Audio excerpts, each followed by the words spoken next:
Les décideurs de l'innovation ont posé leur caméra aujourd'hui chez Hachette Livre, le livre numérique, un enjeu considérable pour le monde de l'édition. Nous avons rendez-vous tout de suite avec deux spécialistes pour bien détailler ces enjeux et ces stratégies, Luc Audrin et Pierre Danet.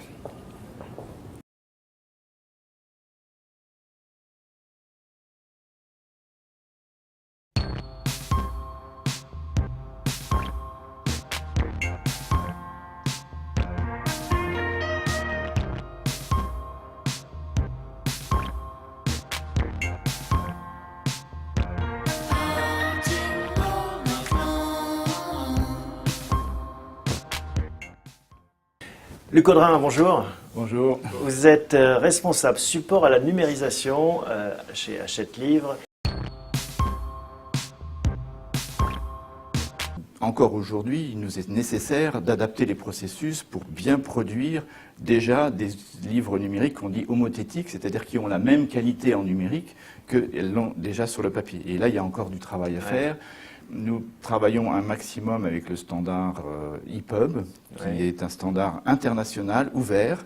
Absolument tous les acteurs du marché actuellement supportent ce format. Donc il y a un standard universel. C'est plus simple en fait dans le livre. Et il est propriétaire de personne, c'est-à-dire c'est un organisme international. Vous n'avez pas de commission à verser à Apple ou à Amazon. Voilà, l'International Digital Publishing Forum, qui est une organisation internationale qui était surtout nord-américaine au début en 2007, mais qui maintenant a près de 400 membres. Nous en sommes membres depuis presque un an et nous contribuons nous aussi à faire évoluer ce format de façon à ce que la totalité des ouvrages que nous produisons, pas seulement le noir et blanc du roman, mais également les livres illustrés, soient capables d'être correctement rendus et surtout avec qualité, puisque notre souci c'est de respecter les intentions de l'auteur et ce format universel permet d'y arriver.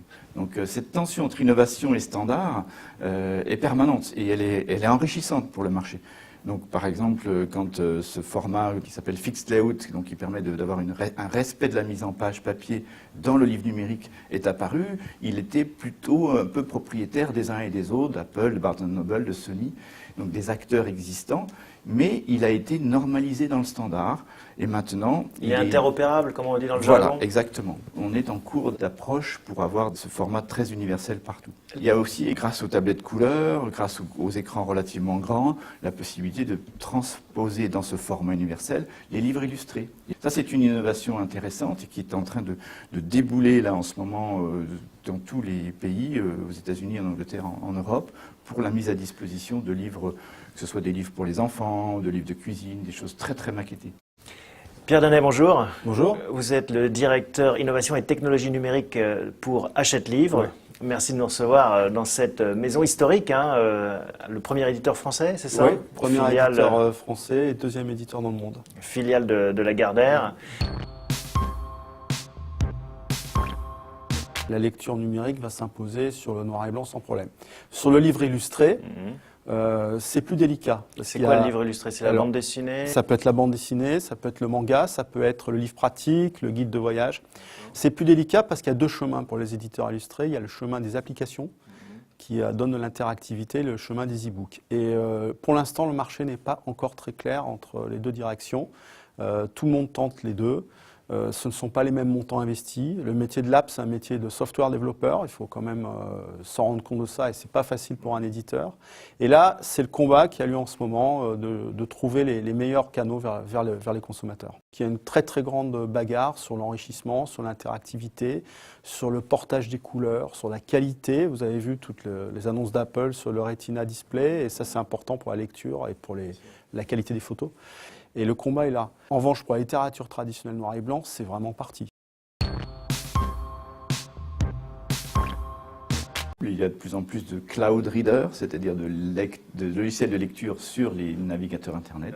Et c'est très important pour des étudiants, par exemple, d'avoir accès à des livres de supérieurs qui sont déjà disponibles donc, dans ce format sur un écran d'ordinateur, plutôt que d'avoir à investir dans des tablettes ou des choses comme ça. Donc, ce qui nous importe, nous, en tant qu'éditeurs, c'est vraiment d'être capable de produire ce format universel et avec qualité. Nous sommes passés de 0% de notre chiffre d'affaires en numérique à 20% en quelques années. Aux États-Unis, ce sont d'abord les electronic readers qui sont arrivés, Alors qu'en Europe, nous avons commencé avec les tablettes. Oui. Donc, Parce qu'il y a un confort de lecture différent. Hein. Bien sûr, Link est beaucoup plus plaisant à l'œil, beaucoup plus calme pour l'œil, tandis que la tablette, il y a un léger rétroéclairage qui peut fatiguer la pupille. Donc le reader électronique est vraiment parfait pour les grands lecteurs. On est à quelle part de marché en France à peu près en ce moment On ne communique pas encore dessus, on communiquera à la fin de l'année. Mais je peux quand même vous dire que ça y est, l'e-book a décollé en France. On est piraté depuis très longtemps par le scan. La photocopieuse, en fait. La photocopieuse, exactement.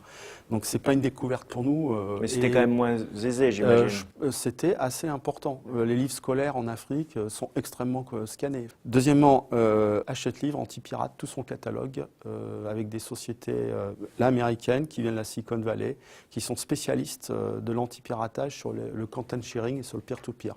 Et ça n'a rien à voir avec la loi Adopi. Chaque fois qu'un de nos livres est disponible sur un site illicitement, nous envoyons un message de retrait et tenez-vous bien, il y a 80% de succès dans les retraits.